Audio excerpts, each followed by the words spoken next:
Walking with Jesus from day to day, trusting His promise to help us along the way. Trials will come, but He'll carry us through.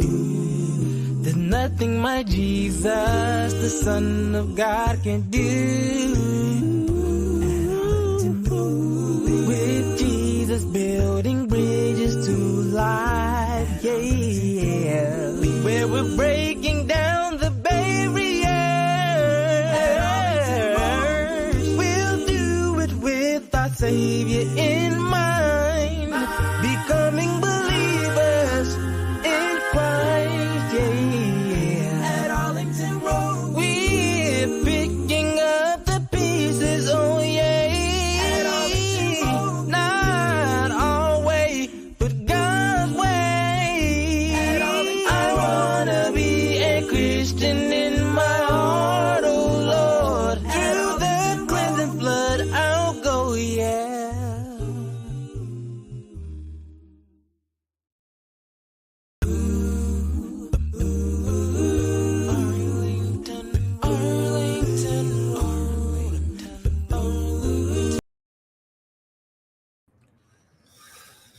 Well, good morning and welcome to our Bible study.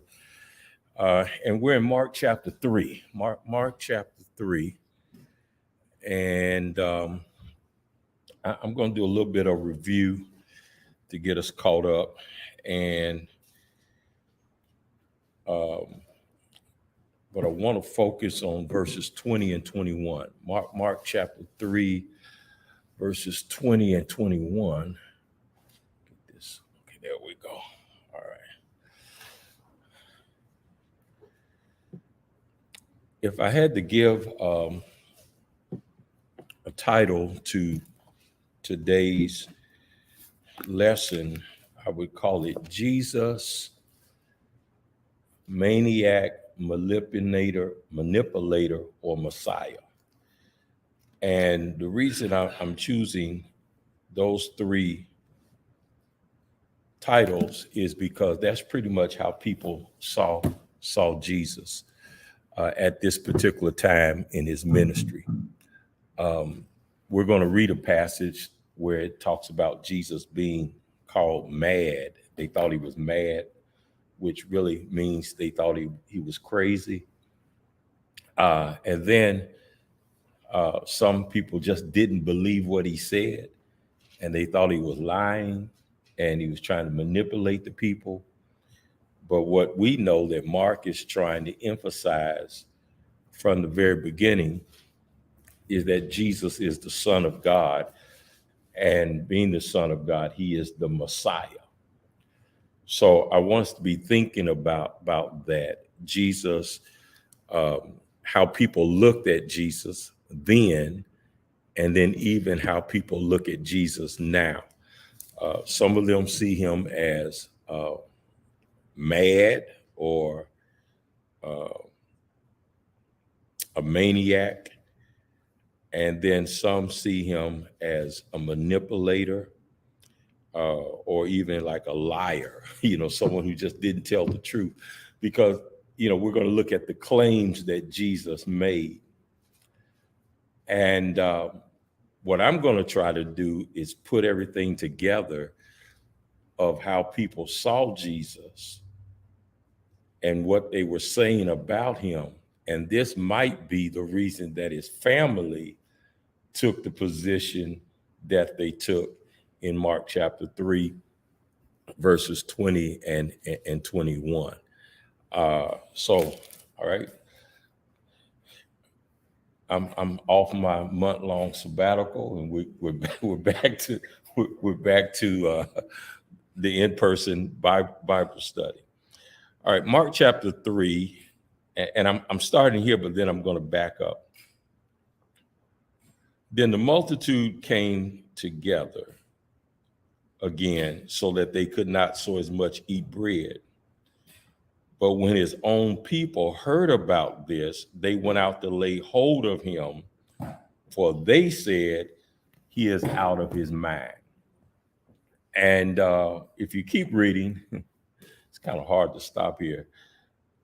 Jesus is going to make a statement at the end of this chapter about his mother and his brothers, and the multitude is going to tell him that his family is looking for him outside, and Jesus makes a statement, who is my mother and who is my brother? And then he makes a statement that whoever does the will of God is my brother and my sister and my mother. All right, Mark begins the gospel by explaining who he thinks Jesus is. The beginning of the gospel of Jesus Christ, the Son of God. So Mark begins the gospel by letting us know, okay, Jesus is the Son of God. Jesus is going to come on the scene making that statement that he's the Son of God. He's going to come on the scene performing miracles, and then he's going to perform these miracles on the Sabbath day, which is really going to disturb a lot of people. And so what I'm trying to do, this may not be correct, but this is what I'm trying to do. By the time we get down to verse 20 or 21, where it says they thought he was out of his mind, I'm going to not justify why they said that, but I'm going to give you perhaps the reason why they thought he was out of his mind. So verse 21, but when his own people heard about this, they went out to lay hold of him, for they said he is out of his mind. So what is it that they heard? What is it that's in their mind at this particular time? If you remember, we talked about the 5 controversy stories in the Gospel of Mark. There are 5 controversy stories. Now, if I was in class, if I had students, I would actually ask the student, this is what I would grade them on. This is what I would want you to take notes about, the 5 controversy stories. And I think that if you look at these 5 controversy stories, by the time we get to Mark chapter 3:21, you might understand why some people are thinking that Jesus is mad or he's out of his mind, because who would do these kind of things on the day that is done? So one of the questions I want you to be thinking about is, why do they feel this way about Jesus? Why do they think that Jesus is crazy, mad, out of his mind? This verse means a lot to me because there was a national lectureship in Dallas years ago, and this was my topic, the madness of Jesus. And I cannot find that sermon to save my life, but I remember giving that title, the madness of Jesus. Why did people think that Jesus was crazy? Well, in Mark chapter 2, verses 1 through 12, you'll find the first controversy story, or the first story, according to Mark, that created controversy, that made Jesus a controversial figure. He forgave sin. And those who are familiar with that passage of scripture, they said, who can forgive sin? Only God can forgive sin. Well, what they didn't realize is God is forgiving sin, okay? Jesus is the Son of God, and by being the Son of God, he has the authority and the power to forgive sin. The second controversial story is found in Mark chapter 2, verses 13 through 17. Mark chapter 2, verses 13 through 17. And Jesus is eating with tax collectors, and he's eating with the sinners. That created controversy. I mean, here's somebody claiming to be the Son of God, and look who he is associating with.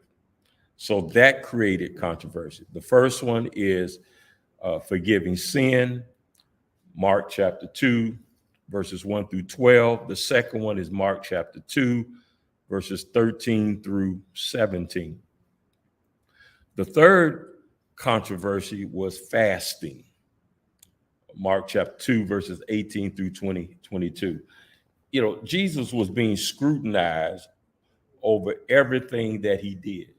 I mean, they're watching everything that he did. They're listening to everything that he saying, not for learning or accepting. Now, we're going to find, even in this lesson today, that there are two groups that oppose Jesus, the Pharisees and the Herodians.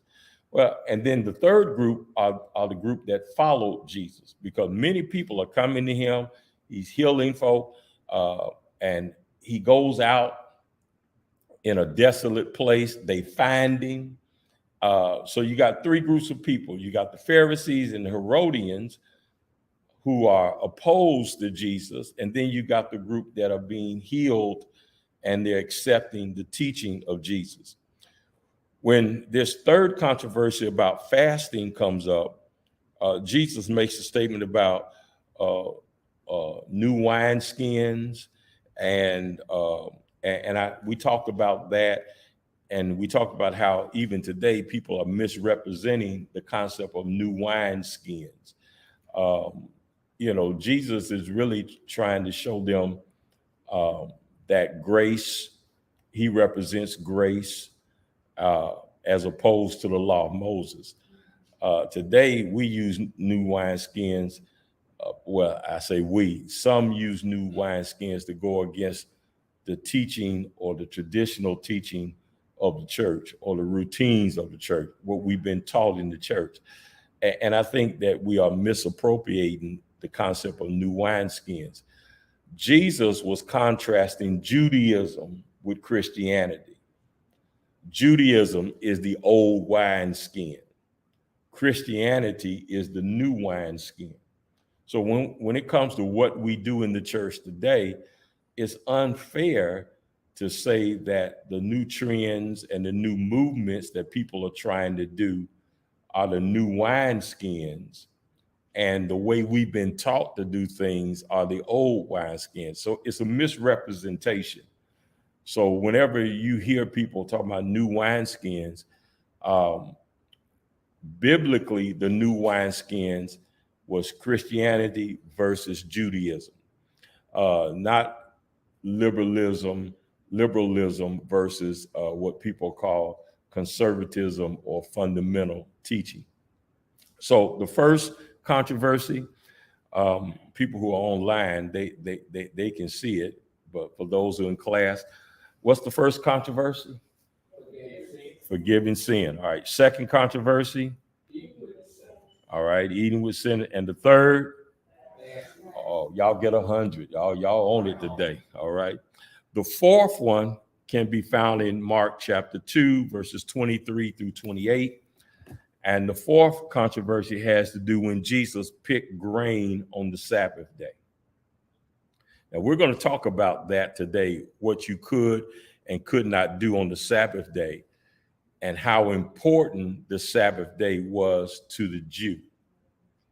The reason I'm taking this approach is to try to get a understanding of why they thought Jesus was crazy, because he forgave sin. He ate with tax collectors and sinners. He talked about the new wineskins, the fasting, and now he's picking grain on the Sabbath day. And then the fifth one is in Mark chapter 3, verses 1 through 6. He heals on the Sabbath day. In Mark chapter 3, verses 1 through 6 is this man with a withered hand. The man has a withered hand, and Jesus heals that man on the Sabbath day. Hold your thought on the Sabbath day, and let me, because I'm trying to get through the third chapter, and I'm not going to get through all of the third chapter, but I'm going to get through most of it. So along with those 5 controversial stories in the life of Jesus, on top of that, he selects 12 men as his apostles and disciples. They become disciples first, and then they become apostles. So here's a man claiming to be the Son of God. And here's a man who is going into the synagogue on the Sabbath day, healing.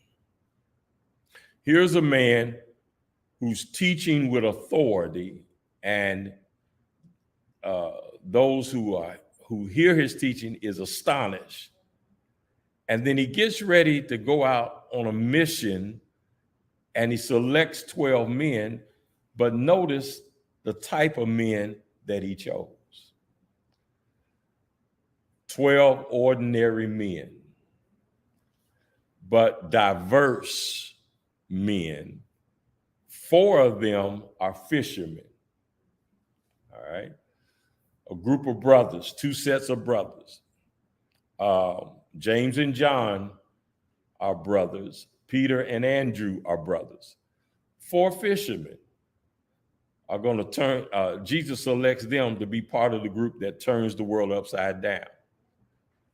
Not only are there 4 ordinary men who fish for a living, and I got on Facebook on our Arlington Road page, my son and I, we went fishing yesterday, and we sat in those chairs y'all gave us. Oh, and it was so comfortable. Oh man, I was telling Corey, man, I could just relax in this thing, you know.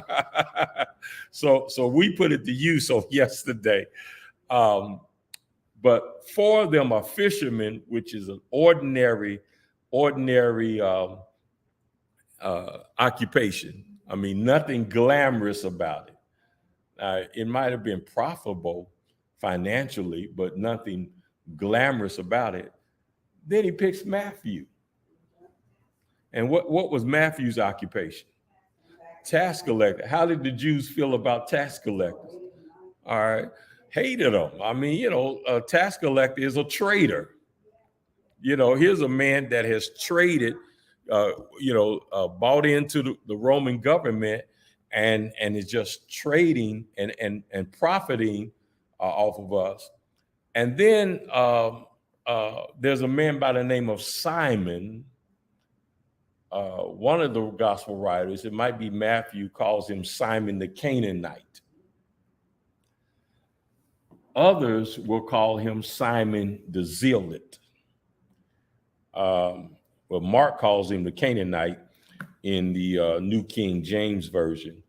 There are other versions that will call him the Zealot. Now, I read a couple things about the Zealot.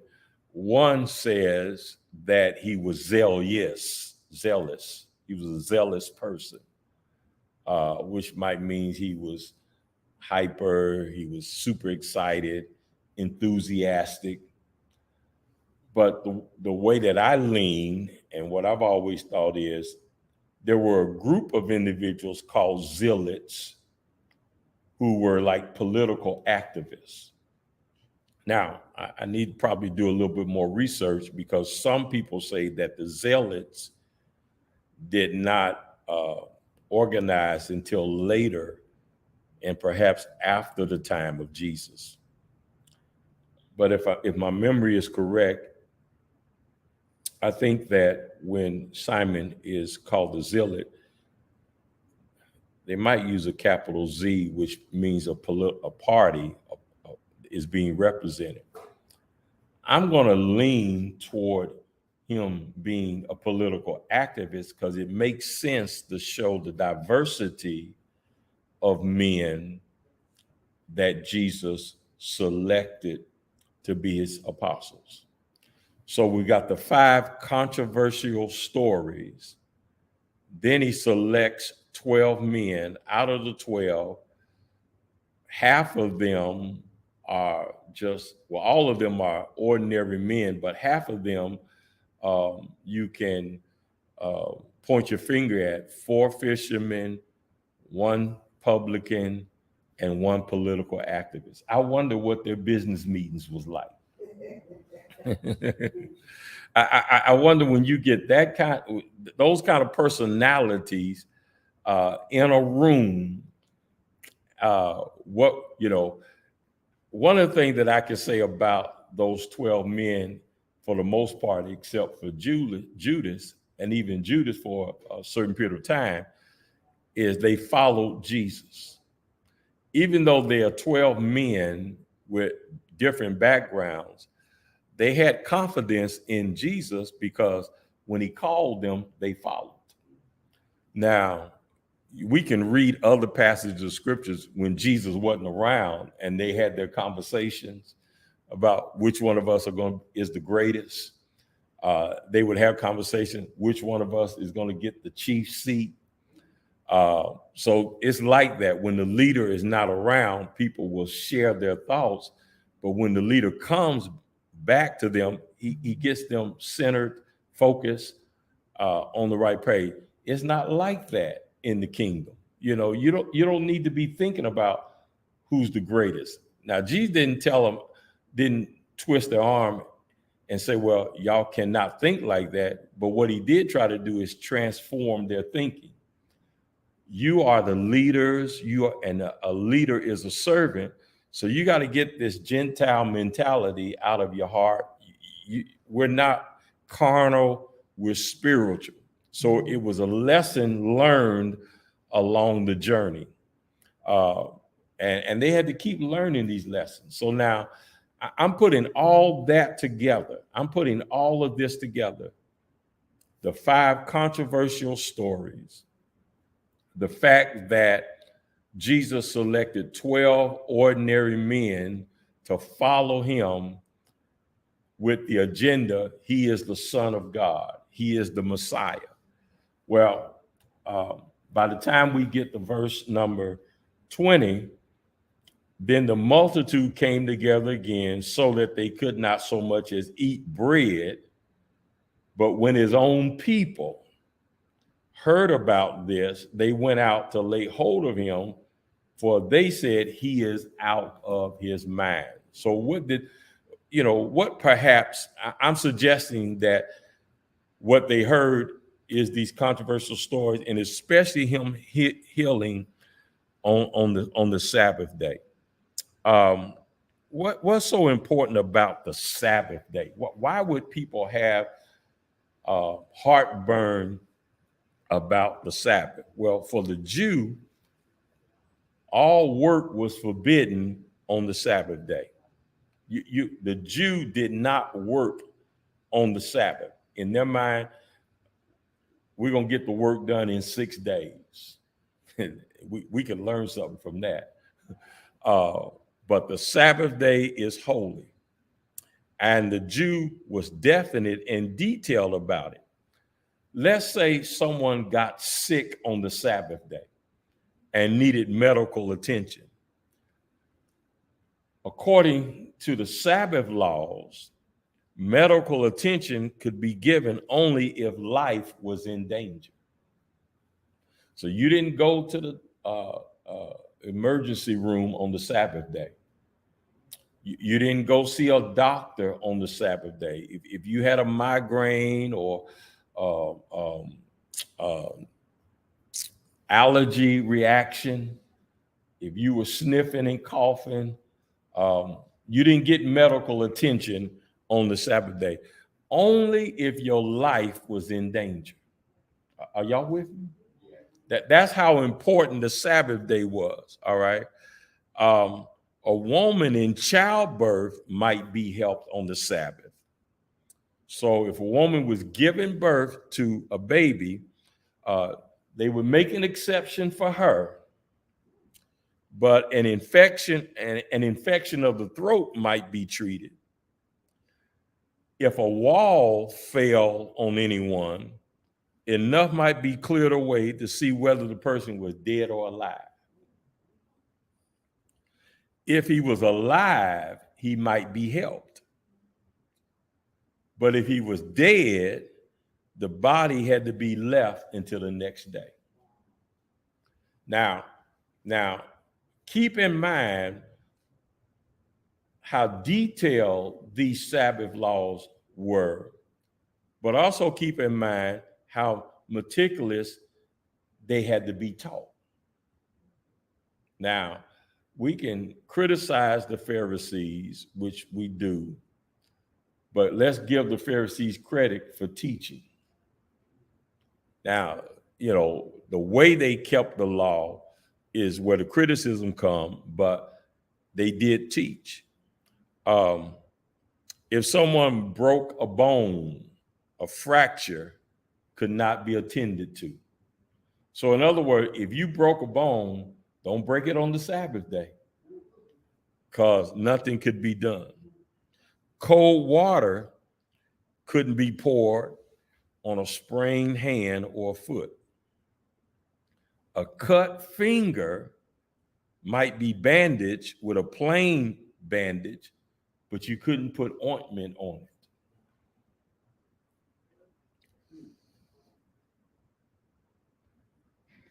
So on the Sabbath day, the most you could do is keep an injury from getting worse, but you couldn't do anything to make it better. So don't fall on the Sabbath day. Don't get sick on the Sabbath day, because you're in bad shape. So when did Jesus heal people? On the Sabbath day. All right. Now, watch what Jesus does. So I'm thinking I'm going to take that position. I'm going to take the position that along with him making the claim that he's the Son of God, and along with him healing on the Sabbath day, these are the things that people are having difficulty with. That's the position I'm going to take. I'm going to take that. I'm going to take that position. But what gets me is that there was some of his own. Now, according to biblical history, Jesus is the firstborn child to Mary and Joseph. But from reading other passages of scripture, we find that Jesus had brothers, and I think he had sisters. Now, it's one thing when the public has problems with you, you might be able to handle that. It's another thing when the public and your family got problems with you, because where do you get comfort? Where do you get support? Where do you get relief if everybody that you bumping into think you're crazy? Turn over to Matthew chapter 7, and I think it's verse number 5. Matthew chapter 7, verse number 5. And we'll start with verse number 1, just to kind of get some context out of this. And I need the King James version when I get the, and maybe another version. After these things, Jesus walked in Galilee, for he did not want to walk in Judea, because the Jews sought to kill him. Now, the Jews' Feast of Tabernacles was at hand. His brothers therefore said to him, "Depart from here and go into Judea, that your disciples also may see the works that you're doing. For no one does anything in secret while he himself seeks to be known openly. If you do these things, show yourself to the world."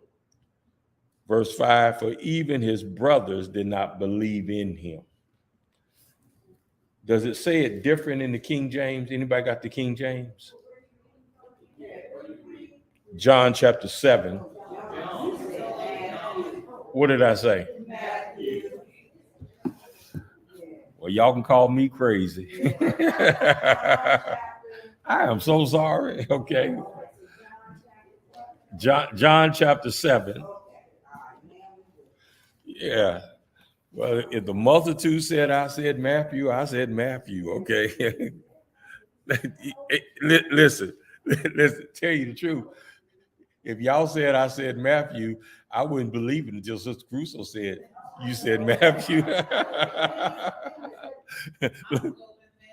You was in Matthew. So I said Matthew. What is he reading? Okay, all right. All right, John chapter 7 in New King James, for even his brothers did not believe in him. Verse 5. Does it say anything? Does it say it different?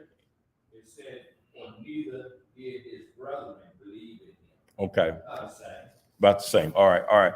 So what we have here is even his siblings had difficulty believing in him.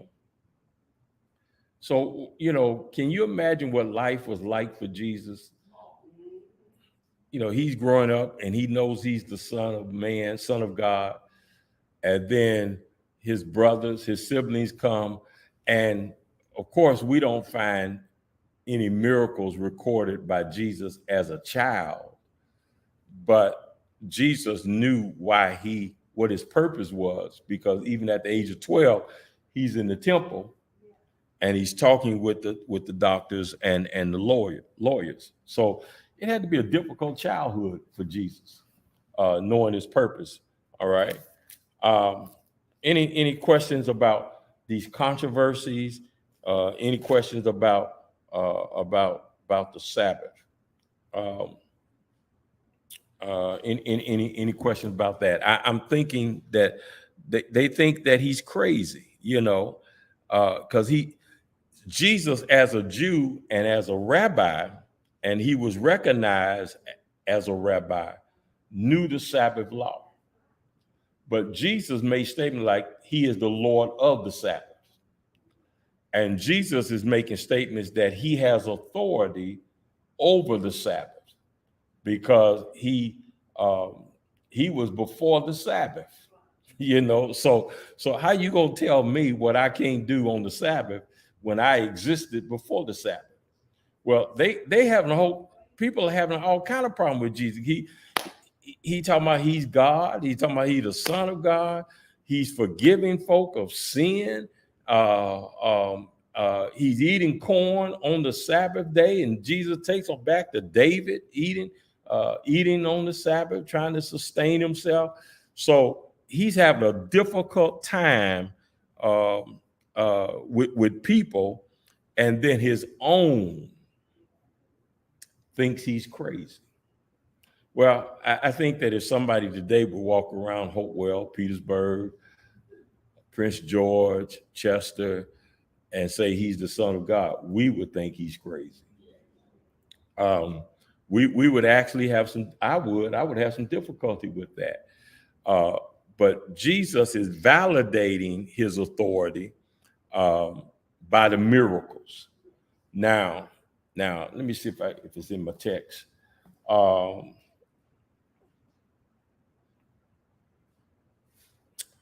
Look at verse 22. And the scribe, I want to come back to this, but I want to read this.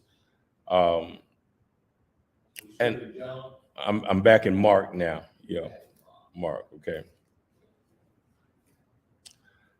Mark 3:22. And the scribes who came down from Jerusalem said, he has Beelzebub, and by the ruler of the demons he cast out demons. So he called them to himself and said to them in parables. All right. How can Satan cast out Satan? If a kingdom is divided against itself, that house cannot stand. And if Satan has risen up against himself and is divided, he cannot stand, but has an end. No one can enter a strong man's house and plunder his goods unless he first binds the strong man, and then he will plunder his house. But surely I say to you, all sins will be forgiven the sons of men, and whatever blasphemy they may utter. This is what we're going to talk about next week. But he who blasphemes against the Holy Spirit never has forgiveness, but is subject to eternal damnation. I was looking for something else. Okay. What I was looking for back up to verse number 6.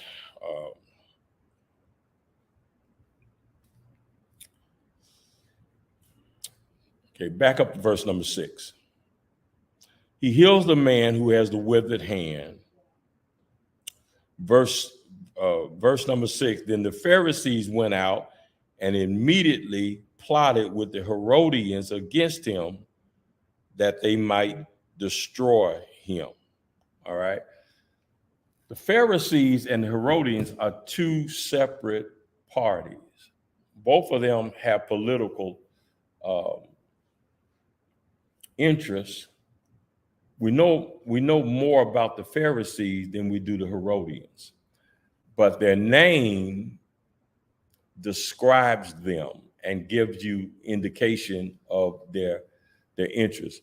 The Herods were like the Roman kings. The Herods were the governmental figures. So when we talk about Herodians, these are groups of Jews who took the side of the Roman government. So they had a political interest where they would support the Roman government. Pharisees were not so much in favor of the Roman government, but the Pharisees held to the law of Moses. But it shows you, and I kind of don't really want to say this, but it shows you how two opposing parties will come together and plot and scheme against what they feel is their enemy. It happens all the time. It happens all the time, you know. Yeah. You want to say a little bit more about that? Well, you see it all the time, how two people, you know that they don't get along, but they will come together for one main purpose, to destroy one person. Yeah. And you know, now we could probably have a good discussion about that. Why is that one person so important in your life that you got to go through all that to silence him? And another thing that I've learned is sometimes the two parties that come together, after they come together, if they are successful, they start fighting each other again. Yes, sir. Let's back up a little bit when you were saying, why do they come together? Yeah. Because one of them can't bring him down. Yeah. Bad themselves. So they got to come together in order to bring that one person down. Yeah. Fight against each other. They fight, but it's always a fight, ain't it? Yeah, always. It's always a fight. And one of the points that I see Jesus making in the passage that I just read, when they accused him of being in league with the devil, Jesus says, how can Satan cast out Satan? If I was in league with the devil, I wouldn't be trying to hurt him. Everything I'm doing is against Satan. So I was looking for something else and I can't find it. What I was looking for is Jesus' response when they asked him about what he was doing on the Sabbath day. And the way he responds to them, is it lawful to do good or evil on the Sabbath day? That Sister Edmonds got it. Is it lawful? Now here's the question. Y'all criticizing me about healing on the Sabbath. And you're criticizing me about what I do in the synagogue. All right. So Jesus, this is how he tries to reason with them. Well, you all tell me, is it lawful to do good or to do evil on the Sabbath day? So either, I know it's the Sabbath, but here's our choice. Your choice is either you're going to do good on the Sabbath or you're going to do evil on the Sabbath. Now, how you going to answer that? You know, he makes it so simple because they had to admit it's lawful to do good, and it was a good thing that Jesus is doing. They were bound to deny that it was lawful to do evil, but it would be evil to leave a man with a withered hand in that condition when they were able to help him. So what Jesus is trying to get them to see with this man with the withered hand is, look, this man, and his hand just didn't get withered, it's been withered. Now here's another problem, Russ, in class. Here's another problem. There's things that need to be done that are not done, but somebody comes on the scene and gets it done, and then folk gonna criticize about it being done. Let me see if I can run that back. There are things that need to be done, but nobody gets it done. Then you do it and then get criticized for getting it done. You see the human nature of people. You have rubbed somebody wrong. You know, and they're holding on to this law, the law. And Jesus trying to say, look, is it lawful to save a life or to kill it? And Jesus is taking steps to save this man's wretched life. And they were thinking out methods of killing the man. So Jesus really, I mean, he really knew how to deal with people, okay? He really knew how to deal with people, all right? So they thought he was crazy. They thought he was mad based on the things that he had done. But he kept on doing it. So one of the things that I want to say is make sure that what you're doing is right with God. You know, make sure it's right with God. Make sure that what we're doing, we're not doing because we're trying to do our own thing, but it's right with God. But expect criticism. And I think every leader, every Christian who's been about change is going to get some criticism, but make sure that what you're doing is right with God. Can you think of anything that the church does today that the world might think is crazy?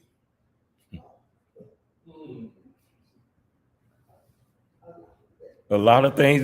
Give me one. Give me one. Can you think anything that the church does or Christians do that the world might criticize as crazy? We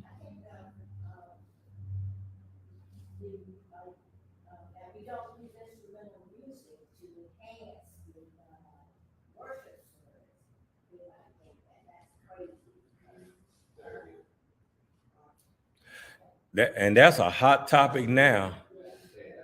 That you know, one of the things that I have seen, we have baptized people,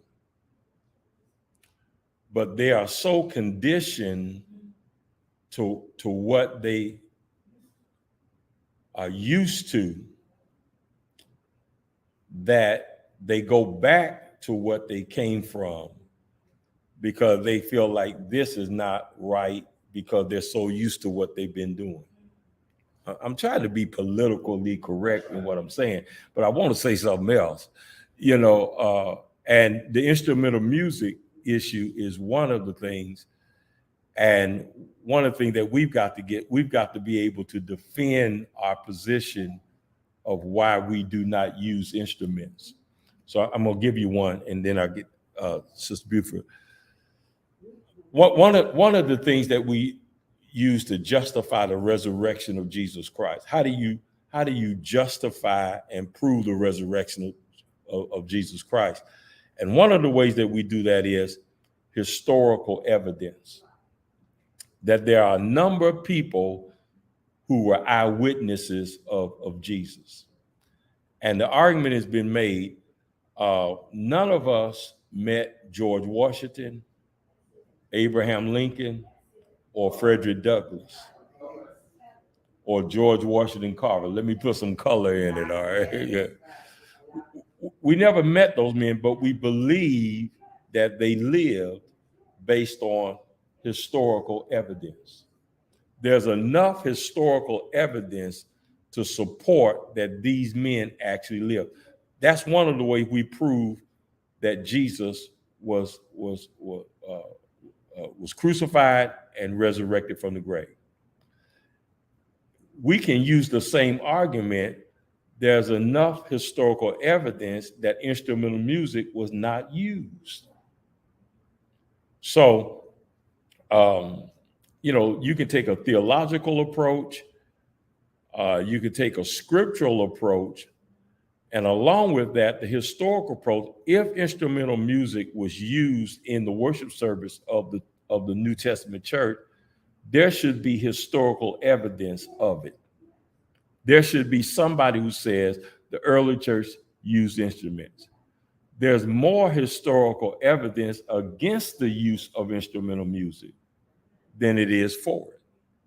But people outside in the world are so conditioned to the music, then they come here, and if we're not able to teach them, if they don't give themselves enough time to be taught the truth, then they'll leave us and say, oh, well, this is not the real church.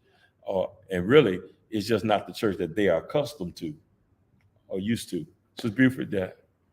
Growing up in Hopewell, we got a lot of flack for not using the word rapper.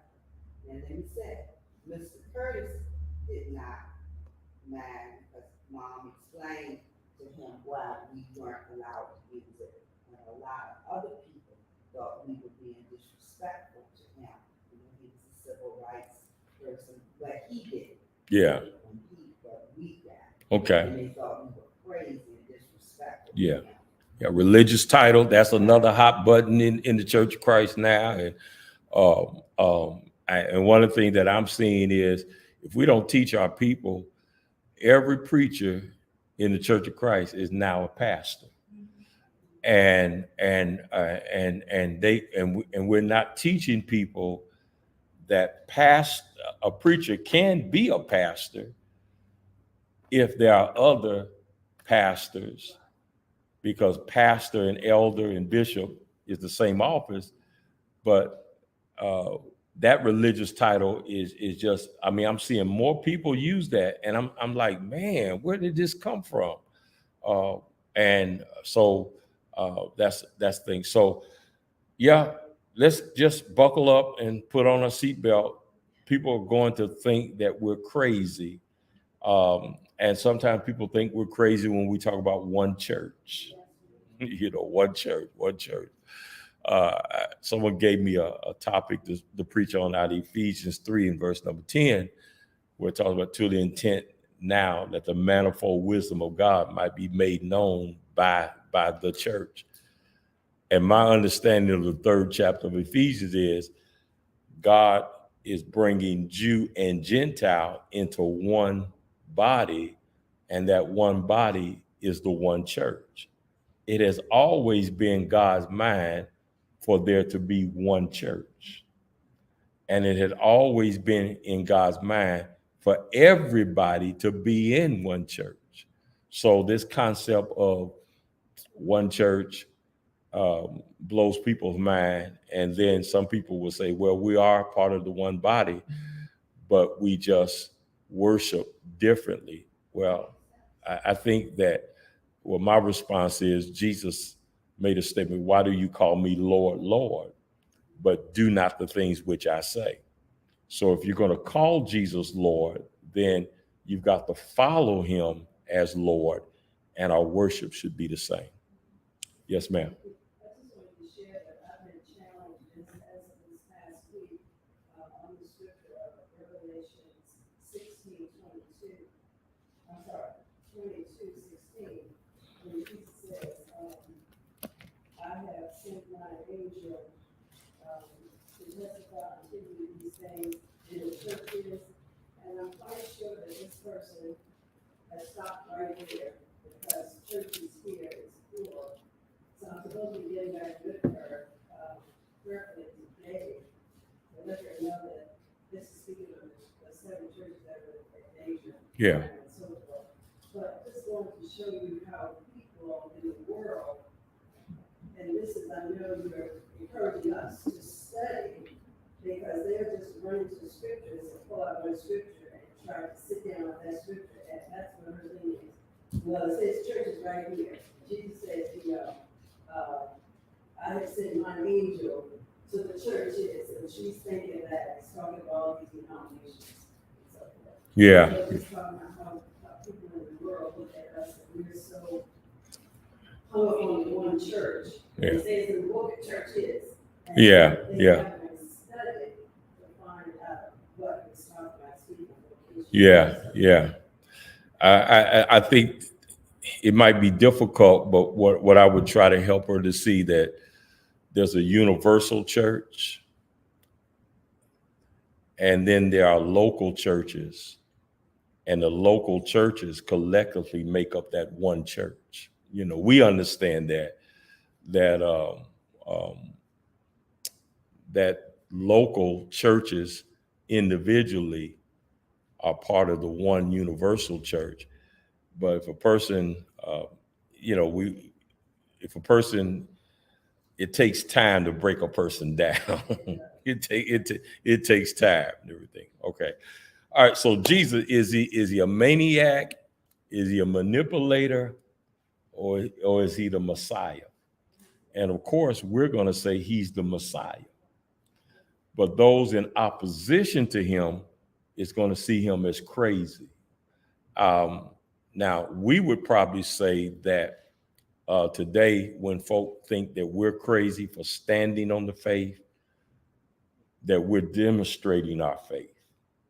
That, we'll take the rocks, we'll take the blows, we'll take the insults, we'll take the criticisms. And some folk will say that's crazy, Well, the world's definition of crazy, that might be, I'm thinking of Paul as I close out.